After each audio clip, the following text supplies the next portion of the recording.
దేశంలో అత్యంత సంపన్న సీఎంలలో జయలలిత ఒకరు. జయ బతుకున్నంతకాలం విలాసవంతమైన జీవితం గడిపారు. ఖరీదైన కార్లలో తిరిగారు. ఆమె ఆస్తుల విలువ అధికారికంగా 117 కోట్లు. అనధికారికంగా ఎంతుందో ఎవ్వరికీ తెలీదు.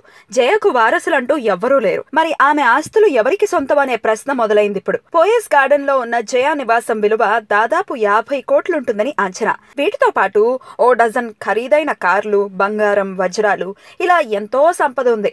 ఇవన్నీ ఎవరికి చెందుతాయి? జయ ఈ ఆస్తులకి సంబంధించి వీలునామా ఏమైనా రాశారా? జయ ఆప్త మిత్రురాలు శశికళకు వీటి గురించి ఏమైనా తెలుసా? ఇలా లెక్కలేనని ప్రశ్నలు ఎన్నో.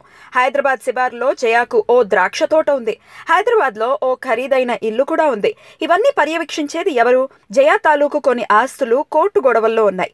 అవన్నీ ఎవరికి సొంతం అవుతాయి? జయ చివరి రోజుల్లో వీలునామా రాసే ఉంటారని, వాటికి సంబంధించిన లెక్కలన్నీ శశికళకు బాగా తెలుసని చెన్నై మీడియా ప్రత్యేక కథనాలు ప్రచురిస్తోంది. జయ లోగుట్టు ఏంటో శశికళకే ఎరుక.